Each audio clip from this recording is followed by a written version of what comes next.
So first, we give you a real quick overview of what we're going to be presenting. So basically, what we're going to go over is how the University of Louisville uses their data to help prevent injury, and how PM Square and IBM came in to help them streamline their process and help them towards their goal of preventing athlete injury. So that's kind of broken down.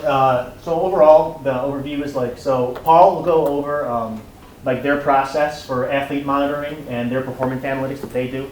Then we'll go over the steps that PM Square and IBM did. So automating and streamlining their processes through automation using scripting languages like Python. You're good. There we go. Investigating, that's using the SPSS modeler to take the data that we just streamlined for them and to go through it to help create a model to predict injury, risk of injury to athlete, and then visualize using Cognos Analytics to take those insights you gained and present them in a way that coaches will be able to use and actually digest. So I don't know what thought process or what images come to your mind when you first hear the word strength and conditioning or strength and conditioning coach. I am kind of a recovering strength and conditioning coach and now sports scientist or performance analyst. There's only one university in all of Division I athletics that has one dedicated performance analyst just for Olympic sports, and that's the University of Louisville. It's a relatively recent addition, but likely if you have any experience with college athletics, this is what you think of when you hear the term strength and conditioning coach. You're a Bentley right now. I'm just gonna put spinners on that thing. I need you lower. Straighten your arms. Oh, that's fine. That's fine. Yeah. You already know. So get your mind right. Hey, pull your pants up. Damn. Hey, bring out St. Gibson. Bow. Bow. Go, St. Ready. Stop, drop, get up. Yeah. Go, Shaq. I got a bus in the back, too. Let's roll, man. Let's roll. Hustle, man. Hustle. Oh, yeah. Got the dancing bag. Get you some. Did you have cereal this morning? Lay it out. Lay it out. Live for the pain. Let's go. Get your ball back. Are we still warming up? Down. Push him back. Push him back. Way back. Go down. Put that back. You got my man up. Very sick. Not it. 100%. Got that. So like I said, I don't know what you think of when you think of strength and conditioning. That's actually the highest paid strength and conditioning coach in all of the country. $400,000 a year plus BCS bonuses, and Alabama football goes to quite a bit of those games. So he's clearing around $600,000 a year on average. That's the industry that we're talking about today. This very old school, antiquated, load them up, squat deeper, put the bar on their back. At the University of Louisville, we've taken kind of a different approach to sport performance. In fact, we've kind of gotten rid of the name strength and conditioning, and we've gone on to call ourselves sport performance. We believe that the anatomy of a champion is much more robust. It's much a larger data set than most sets and reps that are recorded at other schools. This has kind of led our department to be an innovator in the way of advancing athletes and preparing champions. We have a full-time sports psychologist on our staff. That's one of 18 in the entire country. As well as we have a sport medicine staff that includes athletic trainers, physical therapists, orthopedic surgeons, general practitioner physicians, as well as massage therapists. We have 5 full-time dietitians on staff that give each athlete an individualized custom nutrition plan based on their needs, their position, and basic metrics and testing qualities that we'll put them through. We have a sport performance staff, or formerly known as strength and conditioning staff, that actually can put a velocity metric on every single rep that our athlete does in the weight room. That's measuring tonnage, volume, and measuring some of the weight room kind of capacities of the athlete.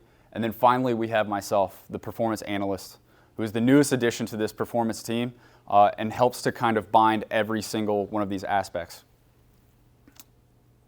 So a lot of the times I go to conferences, even within my own industry, and people ask me, like, what is performance analytics or what is sport analytics. Most people think of Theo Epstein or Billy Bean. That's really player acquisition, and in college athletics, once you acquire the player, you typically have them for 4 years, unless you're dealing with NBA athletes. But we don't deal with that. We have our athletes for 4 years. So player acquisition really isn't my game or my jam. My thing is athlete monitoring and daily monitoring. And we do that for 4 basic reasons. The first and primary reason that we do that is to identify the risk of non-contact injury. The best ability is availability, and the teams that have their athletes healthy on game day typically win. Also, we want to maximize and identify areas in which our athletes can continue to develop over their 4 years.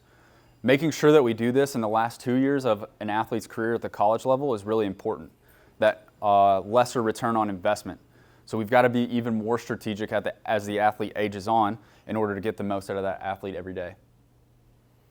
We also want to optimize readiness. How well recovered can we get an athlete from one practice to the next game, from practice to practice, from walkthrough to walkthrough?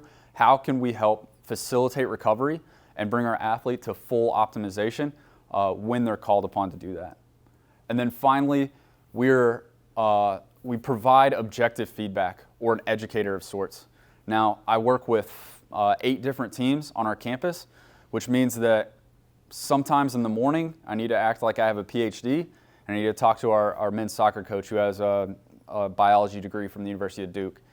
And then I may need to go to another team and be an elementary school teacher.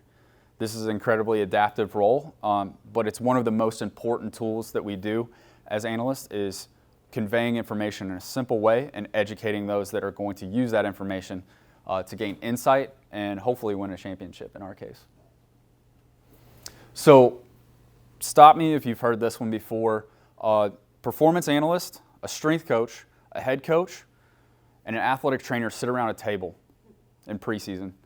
And they say, we want to control for one factor and one factor only, that's non-contact soft tissue injuries, and we think we're going to win our league championship if we do that this year. If I would have told you that Leicester City was going to win the English Premier League title, you'd have laughed at me. You'd have thought that was a joke.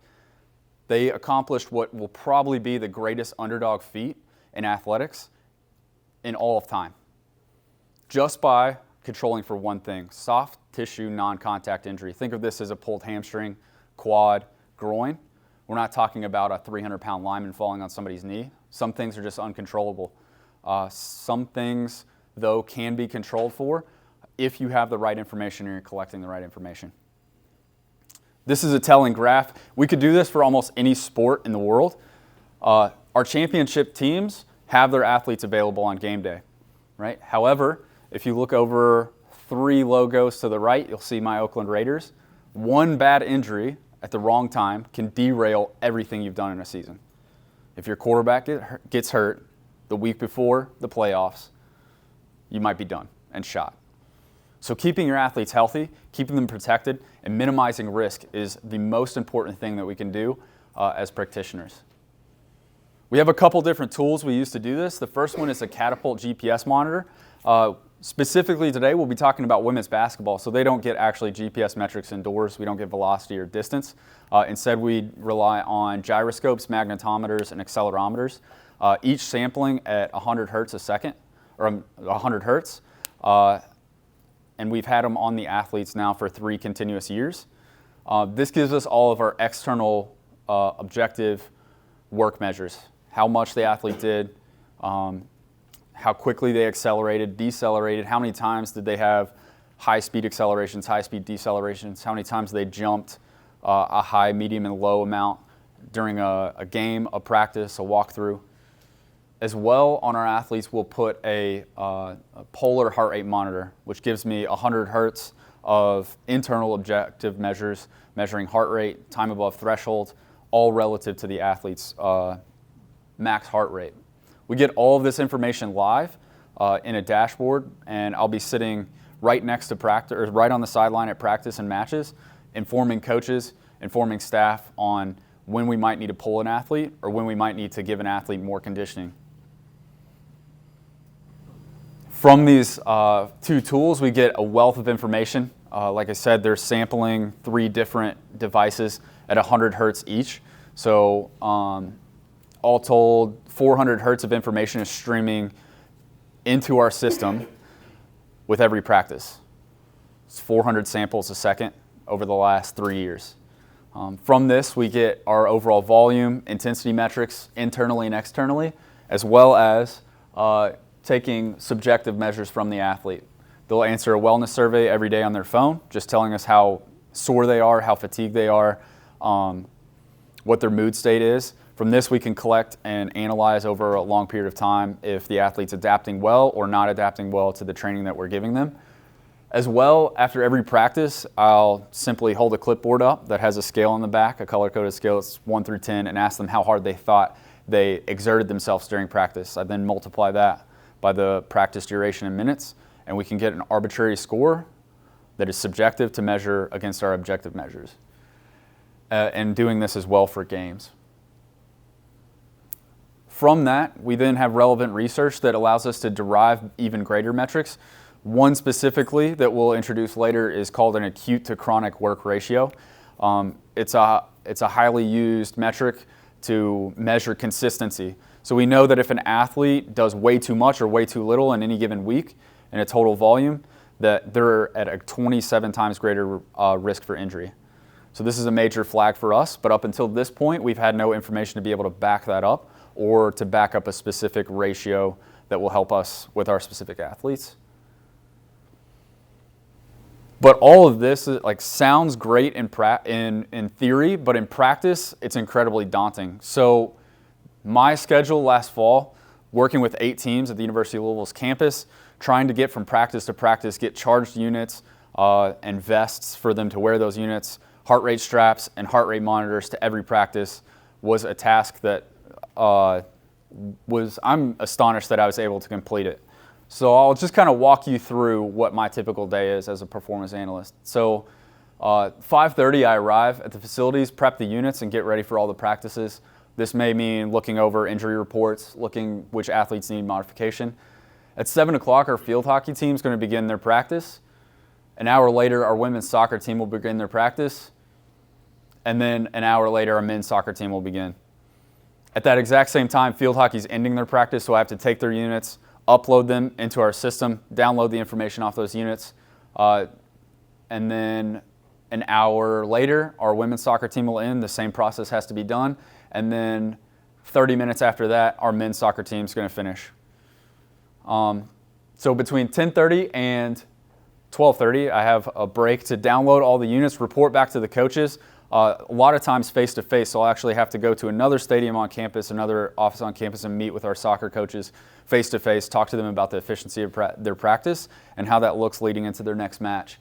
At 12 o'clock, I have to be at the women's basketball facility to start practice, making sure that our girls have their units on, that they're all turned on and properly worn. And that'll last till 4 o'clock. And then at 4 o'clock, I will take the units, download them, transfer them, upload all the information to our cloud sharing platform. And then if it's a match day, I'll have to go from straight to the facility. At 5:30, our pre-match rituals or kind of routine starts. And then if we go into extra time, I'll be there until 12:30 at night, at which time I'll just repeat this entire process. So I did this for 6 months, and I wouldn't recommend it to anyone else ever again. But we're at such a pushing point, or we're at such the tip of the spear with what we're doing at the University of Louisville, that there's not really a game plan or blueprint for how to collect, how to automize, and then how to get insight from the information we're gathering. Admittedly, a lot of the information we gather is useless information. It in no way affects the scoreboard at the end of the day, in no way affects how our coaches plan and prepare to win a championship.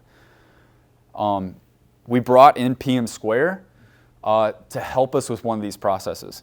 So we use a cloud-based sharing platform with across all of our disciplines: psychology, nutrition, sport medicine, sport performance, performance analytics. We use Conduct, which is just a simple sharing platform online. The unfortunate part about that is that after each practice, I have to complete all 8 of these steps for both Polar and for Catapult every day in order to get my information onto the cloud. In order to get the information to a shareable point to all our sources of use, I have to do up to 8 steps. So this can account for about 80 minutes a day in the fall. And then I think Eric will talk a little bit about the solution for that. So this is the old process. So this is the process they were doing before. So notice the portion that's highlighted in yellow. Now, you're about to see the new process and how it simplified things. There's the new process. That was maybe a 14-step process before. Now it's a 4-step process. And so instead of having these 2 units and going through all these steps, at the front end, the 2 units talk to each other to get to one source of data. And then you run a program we created called the Louisville Scraper, which we'll show you in a moment, which automates the pulling of data and the uploading of data between all these different sources to get to that final cloud solution that university uses. So and like this, the process needs to be repeated for each team. So it's not just one team, one time a day, where its time is being saved. It's 8 teams a day where time is being saved. So if you look at them 2 side by side, you can really see how it simplifies the process for them. Like Paul was saying, like their department has been expanding and things are just going to keep being added. So like we need to start simplifying things through the process of automation. Yeah. So it was estimated, talking to the analysts, that this new process will save roughly 80 minutes a day, and over the course of a week, will save an entire workday. Yeah, this is an equivalent of 1 full workday a week. So that's pretty big savings. And Paul, you just the preseason just started, so you've been using this, right? It's been Yes, every day, yeah. Yeah, I bet it's been saving a lot so far. Yeah, it's been saving a lot of time, and with the addition of an assistant of mine, we're able to actually spend our time, instead of waiting on pages to upload and then CSVs to download and then waiting for screens to load, we're actually being able to look at information for the first time and make meaningful decisions based on that. Yeah, that's a major step forward. Okay, so that's where PM Square came in. They came in to help automate. And well, not just PM Square. Got to give credit where credit is due. IBM also came in to help us with the modeling process of the data. So we work on the automation process to get all that data that's in these separate sources that don't by default talk to each other, get them into one source, and then IBM, Erica Router, I don't know if any of you know her, but she was doing the modeling in order to predict injury and to gain insights into the data, and then to report on that data. And then make suggestions using our insights as far as going forward as to new processes and new ways to view the information presented to coaches in a way they'll be able to digest and understand. So in order to accomplish those goals, we kind of split it into 3 separate sections. Automation, investigation, and visualization. So automate, investigate, visualize, as I sort of just went over. So the first part of automate, we created the Louisville Scraper, which is a program created in Python or to automate those separate processes. So the SPSS modeler to investigate that data, and kindness analytics to finally visualize that data. Okay. So might as well get right into it and show you guys the scraper, because I think this is one of the coolest parts that it's very interesting. So Eric, I think you're going to talk about some of the technology and then give a demo of it in action. Yeah. Okay, the scraper, we decided to write it in Python because Python has really good support for automation and web scraping libraries. Normally that sort of thing would be done in pure HTTP, but because some of the data is rendered in real time on the client side, we found the best solution was to use something like Selenium, which is an automation framework. Instead of just sending and receiving requests, it actually simulates user interaction with the website, which you'll be able to see in a minute. It uses a Chrome window using Chromium's open source Chrome driver. Want to show it? Yeah, I'll show it all. All right, here's the demo. So normally the demo runs in a non-windowed mode, so you won't be able to see what's happening, but for demo purposes, we have a windowed version.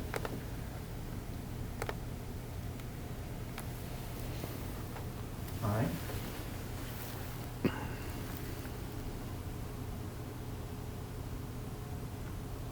So that was the program, so multiple analysts might be using that. So that was the program taking the analyst login data, logging into the conduct site, which is that final cloud destination for all the data, pulling what sports they have access to, and then pulling it down into the program so they'll only be able to upload to the sports they have access to. All right. So now, all right, we got what sports are available. We already have the data input ahead of time. Now you can just see the process go through.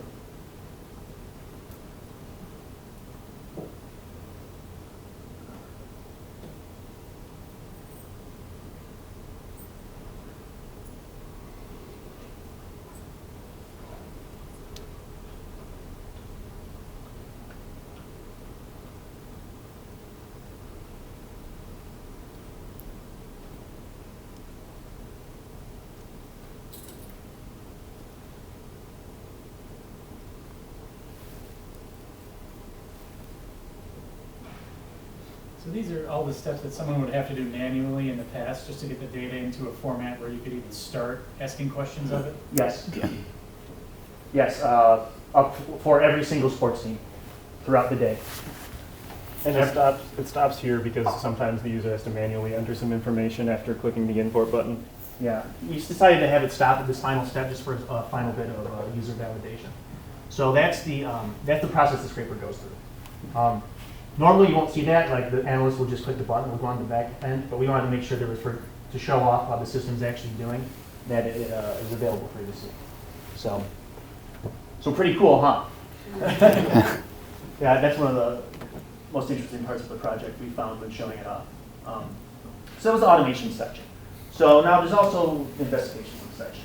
So the investigation section, as you mentioned earlier, was using an SPSS model created by Eric Arata from IBM. And that was to create the ability to look at their past data set and predict the risk for each individual player on each individual day. So if you look at the top right, that is the actual model itself. If you can't tell, it looks somewhat complicated. So right off the bat, here are some strengths and weaknesses of the model, because we did have 3 years worth of data, but for the women's basketball team, but they were also blessed with few injuries. So that's a very good thing that not many people got injured. But when you're trying to model injuries, that can be a problem. So some of the weaknesses were a few injuries to model with, and another one is that inconsistent source of data. So the polar units and the Catapult units had very consistent data, but for the past year or so, that data wasn't consistent for other sources. That was little consistent, and that did narrow down the number of injuries we were able to model against. But some strengths of the model. It confirms trends and research noticed by the sport performance team, and I'm sure, and Paul will be talking a little bit later in more detail of the research it confirmed for them. So they now actually have proof instead of just telling the coaches like, well, this is what a bunch of professors said. It's like, well, this is what our data said, and high accuracy for predicting injury. Yeah, accuracy of modeling. So overall, there were 27 usable injuries. Not a huge amount to model against. We were able to overcome this by modeling for each player for each day. So that gave a lot more instances for the model to try to pull out some patterns. Overall, the model predicted there would be 78 injuries. Looking at the past data set to try to verify it. And there were 0 of the injuries were not predicted. So predicted 78 injuries, 28.7 injuries occurred, and no injuries not predicted. So if it predicted there would be no injury, there was no injury. Obviously, going into the future, things happen. That can't be 100%, but I think that's a pretty good indicator right off the bat. Overall, 92% accurate for predicting injury and no injury.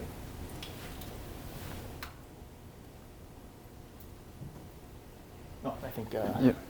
So some of the insights that we've gained, like Eric said, there's a lot of research out there that gives kind of guided context from how we should look at and monitor loads that are going on our athletes. However, with the ability to come in and model with SPSS actual injury trends, we were able to confirm that to the coaches and just help to educate them more on workload spikes or the consistency of workload. So in our industry, there's a specific metric called acute chronic work ratio, which means I'm going to compare the rolling sum of the last 7 days to the rolling average of the last 28 days. And if it's not within a specific range, then the athlete is more likely to be injured. And the further they are outside of that, the more likely the athlete is to be injured. And the best way that I can give you an example of that is if I'm used to drinking 2 glasses of wine a night, and then one night I decide to chug a bottle of tequila, I'm not prepared to handle that load, and there'll be serious aftermath and serious consequences to that. Okay? So the same thing involved, but with practice load and how much intensity we're putting on their athlete. If my athlete's not prepared to do 100 sprints and I have them do 101, everybody will point at the last one and say it was that last rep that injured them, but it wasn't. It was the load that you've placed on the athlete consistently over the last 27 days that will or will not protect them from future injury. Also on this, we were able to drill down and get a more granular view of our training. If I'm trying to get my athlete to get more fitness and I'm waiting till the end of practice to sprint them and they've just been standing on the sideline the entire time, they're at greater risk of injury.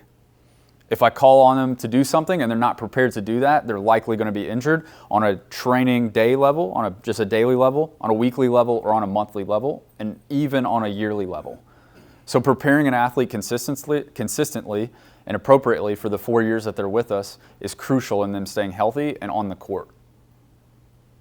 And then finally, we found that Thursdays and Fridays had a greater associated risk of injury than any other day of the week, and actually a stronger fit than some of the other previous listed bullet points.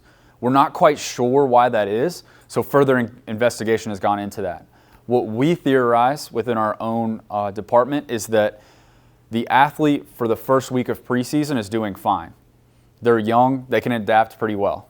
But with poor sleep, poor eating habits, and then extra practice load and extra practice load and extra practice load, coupled with the final inciting event, which would be a Thursday heavy weight session and then a Thursday afternoon practice, that athlete breaks. So what we've already done is go ahead and taken out that Thursday and Friday lift and supplemented it with other work, regen or recovery work, which is typically done in a pool, so the athlete's off their feet, floating in water, and as well getting kind of a compression effect from the water itself. So we're using these insights to help educate our coaches. Like I said, this is probably one of the most important jobs that I have on our campus, is helping our coaches who really understand basketball or soccer or whatever at a really incredibly high level, but they probably don't understand human physiology or statistics very well. So how can I put this into a digestible format for them to take in and then help drive their team's progress forward? We're also focusing more as a team and a group of chronically loading our athletes, exposing them in a stepwise function to more and more so that they can be protected if they have to do that within a match. And then we're emphasizing the density of practice. That is to say that we shouldn't have our athletes standing on the sideline at any point. You don't win a game by standing on the sideline. You win a game by participating in your sport and practicing in your sport. So getting more athletes, more reps, this typically is our reserves. They don't get as many reps as your starter does, that's natural, but is there a way for us to help spread out the intensity of practice and get more reps to those reserves so that they're ready to go on game day? And then we're emphasizing that player load or just the general work volume be spread out more evenly and not so much thrown on the athlete on a given day, and then we kind of sink and then we throw it on them one day and then we just wait to see if they break or not. But spreading all that kind of stress out so that they can eventually adapt and become a better athlete. Okay. So I'm going to talk to you about like the visualization portion of our engagement. So as you could probably guess, we use Cognos to visualize. So we kind of split it into two parts, reporting and dashboarding. Reporting mainly for having consistent and easy to understand reports to give to the coaches, something that you can run quickly at the end of the day and give to the coach just so they'll be able to see like in the standardized way that they've already been taught to use. And the dashboarding, this is actually pretty important for analysts because as we said, Louisville is like expanding their sport performance greatly. So in order to having a tool where you are able to import new data and play with the data and visualize it in new ways might give you insights that just trying to create normal reports wouldn't give you. Okay, so here's one of the major reports. Normally the player name would be right here, but for player privacy reasons, I blanked that all out. So this is using the data from the model and the predicted risk of a player's injury. So this is for women's basketball, January 28th, a day in which there were 3 injuries.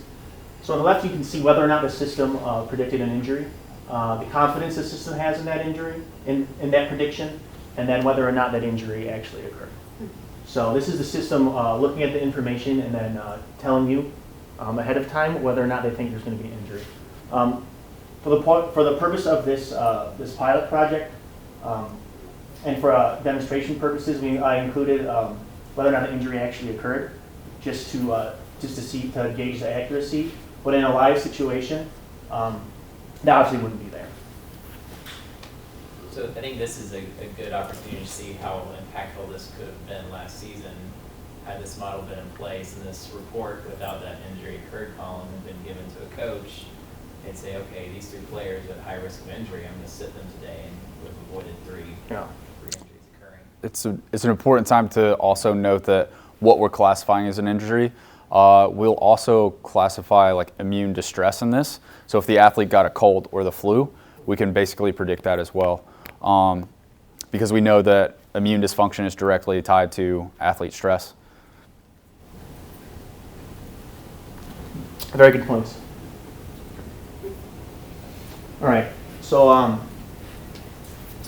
Paul, earlier you talked about like the loads on the player and how in research it's been found that like outside certain thresholds, it's like it greatly increases the risk of injury. Mm-hmm. So this is a report that measures the player load over a certain time span that you can specify, and then yellow is just normal, in the normal range. Green is perhaps a very light load. And then red is a very high load, which is over 700 player load. And player load is just a metric measured by the Catapult units that estimates the amount of work and stress that the player has experienced. So this is mostly a tool for the coaches to see every day and every week, and for the analysts to see just like how things how work has been going, view the data, and see any points that might be sticking out. Here's a similar dashboard to alert coaches and analysts for the wellness, because the players fill out a wellness survey. And what this does is it gives you a wellness trend line, a daily score. I believe they rank themselves about between 0 and 25 on 5 different metrics. 0 and 5? 0 and 5 on 5 different metrics. On 5 different metrics, giving us a total of 25 possible. So what this report does is just highlights any deviations from the player's norm or deviations beyond a set threshold. So if the daily difference is 2 or higher, that is a red. And then if the chronic difference is, I believe, over 20%, that gives you another alert. And then the right column displays those alerts for you. So if, say, this player daily score was 10, and that's way different than their running average, something might have gone on that day. You might want to talk to them. All right, and here are the dashboards. Originally, I was planning on giving a live demo of this, but for player privacy reasons, I decided just to take screenshots. So this is basically just all-in-one dashboard that gives you the game stats and the player metrics for the entire team for any day, for any single game day. So at the top, you see they can choose the game day. They can see all how many scores, how many points they scored, what their biometrics were. And of course, you can also click on any individual player and see all that information. Same for this. This is another way to visualize the wellness information. To see the whole team at once, you can choose the day. You can see all the different metrics right here. And then on the right, you can see the athlete, you'll be able to see the individual athletes' metrics. And this is just for the analysts just to kind of explore and see if they can find anything that's been going on. This is a similar dashboard just for wellness trend, just over weeks, periods of time, or months. You can specify that. You can just see how things have been trending. Choose the athlete, narrow down the athletes to what you're looking for. All right, so findings. Some suggestions going into the future based on the processes we observed and what we found in the model. Ways to improve the model, in fact. So one major one is some changes to the injury recording procedure. One is to actually record the severity of the injury, because currently they're not recording the severity, they're just occurring that it occurred. They're just recording that it occurred. So perhaps a 1-day minor injury on the ankle and a 3-week injury that puts a player out in the model is being considered the same thing. Right now the model is just measuring severity by number of days missed, but that can introduce some bias and possibly skew the data. And one is to make sure it record exactly when the injury occurred or when the injury was reported. Because right now it's just they're just recording when it was reported. If you record when it occurred, you can better model the data. So long-term suggestions, Cognos on the cloud. Cloud is the preferred solution for the University of Louisville because that way they don't have to do the maintenance of the system themselves. They can focus on the analytics. Because like Paul said, they already spend most of their day just working with the data, working with the athletes and doing all these processes. They don't have time to also administer this for themselves. Other one is, so we've kind of started the process of getting all the data together into a single source to automate all those processes to report against using the Louisville scraper. So a further step to take would be to further automate those separate processes. And as new data comes in, as new technologies come in, continue to integrate that through further automation. All right, so summary, we worked with team partner with IBM. We managed their data and automated their processes. We modeled the data in order to predict injury, getting the insights. We streamlined the reporting and data exploration, and we made some suggestions going into the future. So the project, I would say it was a success. Would you say it was a pretty big success? Yeah, especially automation. Yeah. I'd say we did some pretty cool stuff. So it was definitely a very enjoyable project. Working with the University of Louisville was wonderful. Like all the sports analysts are really cool people. So it's a very rewarding project, and I feel like we did some pretty important work to try to prevent athlete injuries. They put us through a few workouts too. That's true. That's true. And where's Chris? Yeah. I beat him in oh, there you are. I beat him in a lap around the racetrack. True. He's still a little salty about that. But. More than glad this to consult. All right, so here's some team members. So PM, just to be complete in our presentation, PM Square. Yeah, shout out. PM Square, partner managing development. Eric Dolly, project manager and visualization developer. Eric Hogard, sorry. He's an automation developer, the intern, and the coffee retriever. And then Paul, you're the performance analyst coordinator, and he was kind of the expert as far as their systems and just the whole field of sports analytics. And then from IBM, Erica Reuter, she was the modeler, and she was also a great help for helping to explore the data. All right, questions or feedback or any other comments from you guys? Or yes? Did you ever put the devices on the athletes during actual games, or is it only during practice? Yes, the NCAA is one of the only national governing bodies of sport that allow us to have them wear it during the game. NBA, they're not allowed to. The NFL, they're no longer allowed to. Major League Baseball is currently in negotiations with that, but we're actually one of the only ones that can collect game information. Do the athletes have any issues with wearing the devices? They feel that it's obtrusive or anything like that? Other than the heart rate strap, which kind of sits on the sternum and has to be worn snugly, they don't have any objection at all. The Catapult unit itself is really small and very light, and it sits like almost in a sports bra with a pouch on the back. Have you observed differences in the data sets between official game day and practice? Absolutely, and we can even look at and see observable differences depending on the opponent we're playing. So the higher the RPI team, the sooner the athlete will probably get out to the court, and the more intense they'll shoot around in the warm-up, which is not necessarily ideal. We'd like our athletes to bring that every single day. But if we're playing, East-West Tennessee State versus if we're playing Notre Dame, there's a big difference in the athlete, their arousal level, and how much they participate in that warm-up.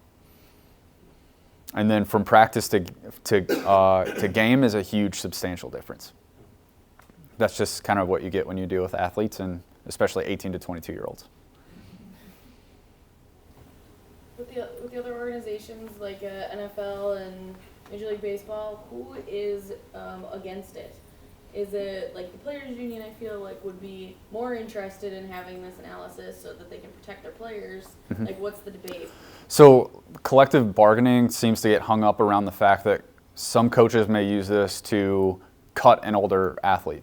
If that athlete can't be as explosive anymore, if they can't express the same way they used to, they may cut them. However, 90% of the practitioners I talk to in NFL, NBA, NHL, they all are trying to get more years out of that older athlete. So it's actually putting more money in that athlete's pocket, keeping the athlete healthy through the duration of their career. So I imagine that as coaches use this, they'll probably take some action when they get the injury prediction reports, or not taking action, which would probably impact your ability to go back and look at the model to see if it's accurate or not, because you might have predicted an injury, so then they said, I'm going to behave a little differently to prevent that injury. Do you see that as giving you a challenge if you ever go back and kind of try to rework your model? If we continue to see a trend of almost too few injuries to model, I'll consider it a success. At the end of the day, I'm kind of judged on that very objective measure, like can the athlete play or not. So if the coach changed and that truly did change our injury kind of relationship for the better, then I'm not as concerned about why that was, just as long as it continues to happen. But I do understand where that comes into play. So we actually have one of the chairs of the CES department, our computer engineering science department at the University of Louisville, is actually looking into how our coaches kind of their relationship as a person with this predictive algorithm. So how this dynamic changes over the course of the season and mapping that out. So did they ignore or did they take the advice you gave, and then looking at that over a season. Are you tracking anything else besides whether the athlete's prone to get an injury or not? Like, for example, are you trying to figure out how to maybe optimize their performance on game day so they're best equipped, best prepared on that day? Yeah, so on the optimization front, we have a dual force plate in our facility, which measures at 1,000 hertz, and we'll jump the athletes every single day. And then we know if they're like 2 standard deviations outside of their maximal jump effort, that they're probably fatigued and not ready to go on that day. So just making sure that that trend continues to move in a positive direction when we're going towards a game and not moving towards a negative direction. Doesn't mean that athlete wouldn't play if they weren't jumping as high, but maybe this is an indicator for something greater going on. And then we also have like 5 basic major factors that'll contribute to non-contact injury. The first we can't really affect is it's previous injury. If they've been injured before, they're 5 times more likely to be injured in the future. If they have an asymmetry in joint control, mobility, or stability from right to left, we know they're more likely to be injured, as well as fitness, body composition. We're measuring really 5 to 15 things on our athletes to see if they're fitting all these criteria off the court and then on the court using the model to display that even further. And Chris, to go further on your question, we originally went into this POC with the goal of building an SPSS predictive model for game time readiness, but we decided for the point of the POC just to focus on athlete injury, but I do believe that's a future initiative, is to look at modeling some of that Paul's discussing there. Do the numbers differ between the different sports? Yes, absolutely. So a women's basketball player may get 700 player load to 1,000 player load in a match. If they're a high-end, kind of high-motor forward or post, 700 player load. If they're a high-end guard, they'll get like 1,200 player load. That's a pretty big load for them. We have men's soccer players that get that in a half. It's like a men's soccer player covering 16K a match at incredibly high speeds. One issue that we kind of had with tracking specifically women's basketball was that we don't get velocity metrics indoors. So we can more than triple the amount of information we're getting if the athlete's competing outside. Basketball is played inside, unfortunately. but we can get velocity metrics, instantaneous velocity, average velocity, meters per minute, distance, and then what speed they're covering distance at. Yeah. So in the future, I would expect that we take a similar approach to our field sports in applying predictive injury models or optimization models for our athletes on game day. In the prediction of these injuries, is it just generic, I expect an injury, or I think I'm going to have a leg injury? I would imagine that it could be just a general injury. Usually we can't necessarily classify how that will manifest. That's when we take a look back at the athlete's risk profile and say, well, this athlete also has a hamstring asymmetry. Left-right strength is off. So likely we need to keep an eye out for hamstring injuries going into this. But an athlete that appears just generally healthy, it may express as the flu. It may express as anything. But at the end of the day, if the athlete sprains their ankle, or one of the injuries that we had to throw out this year was an athlete fell off a stage at a talent show and missed 3 games. At the end of the day, it's still games lost, still days lost. So whether it's an ankle injury, a knee injury, or hip injury, or a shoulder injury, if the athlete can't go, it still counts against us. Are the dashboards pretty much the same, or is it do you have multiple dashboards depending on the job position? Absolutely. So with our outdoor sports, we use a completely kind of different set of metrics that the coaches are used to. And as well, we have different dashboards for different coaches. Some coaches really like to see the overall volume. They don't care about the intensity. They just want to know that their athlete did a lot that day. Some coaches care less about the volume. They want a really intense practice. Was the athlete giving effort? Some of the coaches are more used to internal metrics as opposed to external metrics. So varying our approach from team to team, and even maybe going forward coach to coach, and what they see as the most important, and how we can help them, educate them, and drive their changes is huge. Question after that then. Now, did they design that dashboard, or is it something that you kind of had in general of idea what should be on it, and then they decide what they wanted? Yeah, I design the dashboards. I give them the dashboards. And I'm the one that helps them sit and interpret that information, usually on a daily basis in a face-to-face meeting. But they'll also get a report immediately after practice every day. That's just kind of blanketed across all of our athletic training staff, nutrition, sports psychology, performance staff. We'll all get a report, and I'll kind of walk through it step by step, and then we usually have a follow-up meeting to talk about what does today's practice look like in context of the season. Just in general, what has been coaching reaction to the introduction of this type of information to their normal, to their coaching practice? That's a good question. So the first 3 years that we had the system on the athletes continuously, the coaching buy-in was about 0. They literally sometimes accused us of making it all up. They just said like we were randomly generating numbers, and then they accused us of trying to make their athletes do less. But this last year, we were able to, with the help of another assistant, we were able to actually provide a better service. And once we started to be able to use information to drive practice in a better way, to help the coach plan a practice, the buy-in shot through the roof. The trust level went way up. And then our performance in the ACC tournament probably secured the coaching buy-in for the foreseeable future. Playing 3 games back to back to back, one of which was overtime, and we went on a last-second shot, and the other one was playing a top 3 team and taking them to the final seconds of the game. And our athletes were still able to do more and more and more and more, and none of them were injured. That probably secured the coaching buy-in for us. And then the next step is introducing them to the information and the insight we gained within this project will only help to make that a more solid relationship. Yeah. Yeah. Do you consider like what type of equipment is being used for practice, or like basketball shoes, basketballs? Yeah, absolutely. So we're one of Adidas' flagship schools, and part of the reason they chose us is because we have 3D printing labs on campus.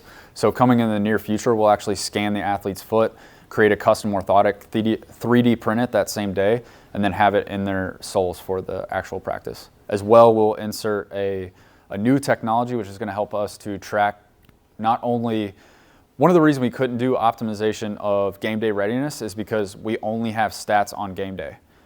Practices, you usually don't keep that. Managers are running around getting towels for athletes, getting Gatorade, whatever it is. They don't have time to sit there with a clipboard and do that.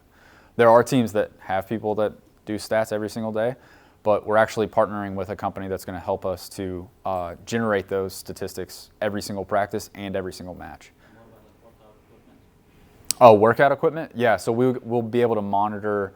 Basically, we use what we've done in practice the previous couple days to help generate and drive what we do in the weight room. So if the athlete's been doing a whole lot of work on the court, we know they've been having a lot of individual work with coaches, we'll actually take sets and reps away to help save their body so we don't run into that Thursday, Friday kind of predicament. Their weight room's pretty impressive. Every area has like an iPad set up where you log in as an athlete, you track your lifting for that session, and right. everything you're doing. Yeah, every time the athlete picks up a bar in our facility, they have a linear transducer, just basically a tether cord that's attached to a small linear transducer, and it tells us their peak velocity, their average velocity for every rep, and their total wattage for every rep. So if we see that trend going down, as well as we see their jump scores going down, and we see their overall practice load going way up, we know to start backing off of them and start pulling out some of the extra volume so that they can be peaked on game day. And that's daily. Daily.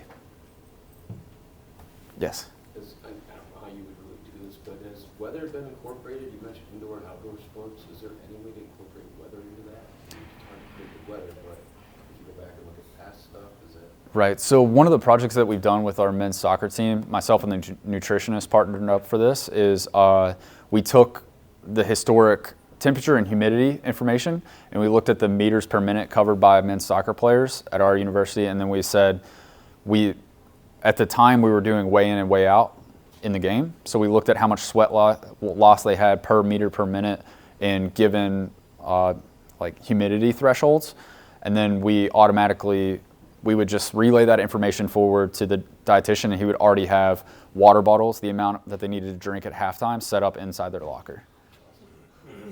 Yeah. How many lines of data do you deal with? How many lines of data? Well, I mean, we're collecting a ton of information, but how many things are actionable kind of depends on each team. So a lot of times we're focusing on just our volume metrics and getting our coaches to understand what proper volume, density, and spread is across a season.